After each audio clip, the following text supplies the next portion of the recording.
अस्सलामुअलैकुम। क्या जो ठीक हो, सब खैरियत है।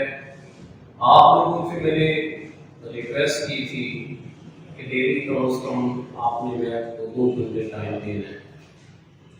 ये लेक्चर नंबर मैंने 3rd रिकॉर्ड हुआ है, आपको मिल जाएगा। तो मेरी आपसे फिर रिक्वेस्ट है, कम से कम 2 घंटे घर इनकी जरूर प्रैक्टिस करें। आप लोग फिर भी कोई प्रॉब्लम हो, बात समझ नहीं आती, आप मुझसे रब्ता कर सकते हैं, मैं आपको डिस्कस कर दूंगा। बेटे, हमने कल भी एक्सरसाइज चैप्टर 2 की थी, तो आज इसी को मैं कंप्लीट करवा रहा हूँ चैप्टर 2 को। ये ध्यान में रखिएगा कि मैं आपको जो स्मार्ट सिलेबस है उसी के अकॉर्डिंग चल रहे हैं। और हाँ, एक और बात, अगर कोई पार्ट रह जाता है तो समझ ले सर ने आपके जिम्मे लगाया कि आपने उसकी प्रैक्टिस कर लेनी है, अपनी असाइनमेंट बना देंगे। बेटा, हम स्टार्ट कर रहे हैं। क्वेश्चन नंबर 10 का पहला पार्ट स्मार्ट सिलेबस में है। 10 क्वेश्चन का सेकंड पार्ट स्मार्ट सिलेबस में नहीं है। पहला पार्ट मैंने ऊपर लिखा है, very very important long question है। इसमें 2 चीजें मालूम करनी है, find sign into alpha plus beta plus and cos into alpha plus beta. अब बेटा देखिएगा, हमारे पास tan अल्फा दिया हुआ है 3/4, cos बीटा दिया हुआ है 5/3। आपको मैंने पहले भी बताया था, पहले ये देखना है कि किस क्वाड्रेंट में लाई करता है, उसका आपको बताया था। इसका फायदा क्या होगा, प्लस माइनस की मिस्टेक आपसे नहीं होगी। अब देखिएगा, उसने कहा अल्फा और बीटा फर्स्ट में लाई नहीं करते, तो आपने देखना है कि tan अल्फा कहां लाई करता है और cos बीटा किस क्वाड्रेंट में लाई करता है, उसको आप लिख ले। उसका फायदा क्या होगा, प्लस माइनस की मिस्टेक नहीं होगी। अब यहां देखिए, इसका मतलब ये है अल्फा बीटा उसमें फर्स्ट में लाई नहीं करता। अगर फर्स्ट में नहीं है तो कहां होगा, अल्फा थर्ड में लाई करेगा और बीटा जो है फोर्थ में। मैंने आगे रीजन लिखी है, क्योंकि थर्ड में जो tan अल्फा है वो पॉजिटिव होता है और फोर्थ में cos बीटा पॉजिटिव होता है। इसका मतलब ये हुआ, हम tan अल्फा आपने पढ़ा हुआ a और b, परपेंडिकुलर और बेस, पाइथागोरस की मदद से हम c मालूम कर लेते हैं। c में मैं यूज करूंगा, प्लस माइनस लगाऊंगा। उसके बाद ये ध्यान में रखिएगा, आप tan अल्फा से आप मालूम करेंगे 2 वैल्यू, sin अल्फा और cos अल्फा। क्योंकि फार्मूले में ये ध्यान में रखिएगा, चाहे ये sin का फार्मूला हो या cos का, sin में 4 वैल्यू चाहिए, sin alpha, cos beta plus cos alpha sin beta, 4 value हमें ये इस क्वेश्चन को हल मालूम करनी चाहिए। तो इसमें sin अल्फा a/c -3 और 5, cos अल्फा -4 और 5। अब ये देखिएगा, हमारे पास जो tan अल्फा है वो तो पॉजिटिव में लिखा हुआ है, ये नेगेटिव क्यों लिखा है? तो बेटा उसकी वजह ये है, आपको पता है tan अल्फा का लाई कर रहा है थर्ड क्वाड्रेंट में। थर्ड में sin क्या होता है, नेगेटिव होता है। थर्ड क्वाड्रेंट में cos क्या होगा, नेगेटिव, इसलिए नेगेटिव लिखा। अब आ जाए इस पे cos बीटा पे। cos बीटा का लाई कर रहा है फोर्थ क्वाड्रेंट में। फोर्थ में cos और सीकेंड के अलावा हर वैल्यू क्या होगी, नेगेटिव होगी। लिहाजा पाइथागोरस की मदद से हम मालूम कर लेते हैं a, या हम यूज करेंगे प्लस माइनस। आपको बताया था, अगर ये फर्स्ट में लाई करता हमें यहाँ प्लस माइनस की जरूरत ना पड़ती, क्योंकि सारा पॉजिटिव लिखना था, हमें इसकी जरूरत नहीं थी। अब देखिएगा बेटा, sin बीटा -a/c 12/13, sin का नेगेटिव होता है इन फोर्थ क्वाड्रेंट में, cos बीटा वैसे पॉजिटिव होता है। बेटा याद रखिएगा, फोर्थ क्वाड्रेंट में sin बीटा क्या होगा, नेगेटिव होगा, इसलिए मैंने नेगेटिव लिखा है। अब देखिए, आप ऑब्जर्व कीजिएगा, sin अल्फा आ गया, cos अल्फा भी फाइंड कर लीजिए, sin बीटा भी है, cos बीटा भी है। अब जस्ट फार्मूला में वैल्यू पुट कर दी, sine into alpha plus beta, sine alpha cos beta plus cos alpha sin beta, इसमें वैल्यू पुट करेंगे, सिंपलीफाई करेंगे, हमारे पास रिजल्ट आएगा 33/65 cos alpha plus beta cos alpha cos beta minus sin alpha sin beta, putting करें, simplify करें, हमारे पास रिजल्ट आएगा -56/65। तो एक बात मैंने फिर दोबारा बताया है, याद रखिएगा, आप फर्स्ट क्वाड्रेंट में ऑल पॉजिटिव होते हैं।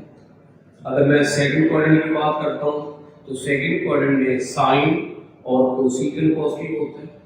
थर्ड क्वाड्रेंट की बात करते हैं, tan और cot पॉजिटिव है, बाकी सारे नेगेटिव हैं। अगर मैं फोर्थ की बात करता हूं तो cos और उसका रेसिप्रोकल cos का सीकेंट ये पॉजिटिव है, बाकी सारे नेगेटिव हैं। अब इसी तरह बेटा क्वेश्चन नंबर 11 है, इसका पार्ट 2 जो है वो आपके स्मार्ट सिलेबस में नहीं है। अब आ जाइए इसका क्वेश्चन नंबर 11 एक्सरसाइज टेबल 2, और आपको पहले बता दूं स्मार्ट सिलेबस में क्वेश्चन नंबर 12 भी नहीं है, 13 भी नहीं और 14 भी नहीं है। ये इस एक्सरसाइज का लास्ट क्वेश्चन है। और आपका ये मैं बता दूं बेटा, जो सैटरडे पेपर होता है मैथ का, सैटरडे वाला जो पेपर होगा वो आपका एक्सरसाइज 10.3 साथ साथ इसकी तैयारी भी करिए, इसको टाइम दें, इसकी प्रैक्टिस करें। मैंने तो आपसे पहले भी रिक्वेस्ट की है, कोई प्रॉब्लम मुझसे शेयर करो, अपने टेस्ट आप हल करके मेरे पास ला सकते हो, कोई प्रॉब्लम कॉलेज आप चक्कर लगा सकते हो, सर ये प्रॉब्लम क्लियर नहीं हुआ मैं रिपीट करवा दूंगा। अब बेटा देखिएगा, cos 8 degree minus sin 8 degree, cos 8 degree plus sin 8 degree equal to tan 37। मैंने स्टार्ट किया right hand side, tan 37 degree 10 into 45 degree नफी 8।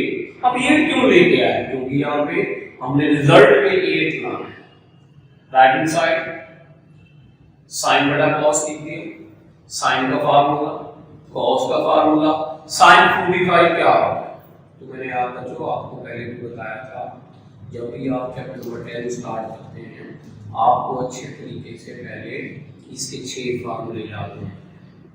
उसके बाद बताया था, आपको याद होगा मैंने टेबल की वैल्यूज दी थी। उसके बाद मैंने कहा था क्वाड्रेंट्स का कांसेप्ट क्लियर होना चाहिए। उसके बाद बताया था अलाइड एंगल। अलाइड के 2 पार्ट है, अगर 90 का मल्टीपल है, 90 का अगर और मल्टीपल है चेंज रेशियो में, अगर 90 का इवन मल्टीपल नो चेंज। बेटा देखिएगा sin 45 डिग्री, अगर टेबल तुम्हें याद है तो आप लिख सकते हैं, अगर वैल्यू आपको नहीं आती है एक सवाल भी नहीं कर सकते। sin 45 डिग्री 1/√2 या स्क्वायर रूट भी कहते हैं। बेटा सेम ऐसे ही cos 45 आप कहां लेंगे, ये कट जाएगा तो ये राइट हैंड साइड हमने स्टार्ट की थी लेफ्ट हैंड साइड के बराबर। बच्चों ये थी हमारी एक्सरसाइज 10.2 थी। तो सैटरडे जो मैं फिर रिपीट कर रहा हूँ, सैटरडे जो इसका टेस्ट आएगा कॉलेज का, हर सैटरडे टेस्ट होता है मैथ का, याद रखिएगा 10.2 कंप्लीट का। जरूर इसकी प्रैक्टिस करें, इसको टाइम पे अपने रजिस्टर बनाएं, जैसे मैंने आपसे पहले भी कहा लोग रजिस्टर बनाते जाएं ताकि आप इसके पेपर आप अच्छा दे सकें, कॉलेज वाले पेपर भी सेंड कर रहे हैं साथ साथ। अब बेटा एक्सरसाइज 10.3 की बात करते हैं। एक्सरसाइज 10.3 में हम डायरेक्ट, आपको पता है मेरी हैबिट का, डायरेक्ट एक्सरसाइज में शुरू नहीं करता, पहले उसके जो थ्योरी है, थ्योरम है, उसके फार्मूलाज हैं, पहले उसको पढ़ते हैं, उनकी प्रैक्टिस करते हैं, उनको लिखते हैं, फिर हम जाके एक्सरसाइज 10.3 स्टार्ट करेंगे। बेटा इसमें 3 टाइप के फार्मूले हैं। नंबर 1 इसे कहते हैं डबल एंगल आइडेंटिटी भी कहते हैं, डबल एंगल फार्मूलाज का नाम भी दिया जाता है। तो साफ है ट्रिग्नोमेट्रिक फंक्शन बेसिकली 3 है, एक साइन में है, दूसरा कॉस में है, तीसरा tan में है। sin 2 alpha 2 sin alpha cos। अब इसी तरह अगर सिर्फ ये मैंने इसमें लिखा है, इसका भी यूज है हमारे पास, इसका एक्सरसाइज sin अल्फा मैं 2 से मैंने मल्टीपल कर दिया, 2 पे डिवाइड कर दिया। उसकी वजह ये है, मैं ये बताना चाहता हूं कि हम तो इसे यूं पढ़ेंगे sin 2 alpha, 2 sin alpha cos alpha, कि जहां अल्फा है मैं 2 लिख दिए, ये इसका एक्सरसाइज नहीं है। आगे देखिएगा cos अल्फा, cos को अल्फा को लिख सकते हैं cos into alpha plus alpha. मैंने ये फार्मूला बना दी है cos into alpha plus beta, expand करते हैं cos अल्फा दोबारा भी cos alpha minus sin alpha, ये बन जाएगा cos स्क्वायर अल्फा दफी sin स्क्वायर अल्फा। अब पहला फार्मूला ये है इसका, ये पहला फार्मूला है, आप cos अल्फा का ये फार्मूला अप्लाई कर लेंगे, इसका भी यूज है हमारे एक्सरसाइज 10.3 में। दोबारा मैंने चेंज की है, जहां पे cos स्क्वायर अल्फा है 1 दफी sin स्क्वायर अल्फा, ये बन जाएगा 1 दफी 2 sin स्क्वायर अल्फा। ये दूसरा फार्मूला हो गया हमारे पास।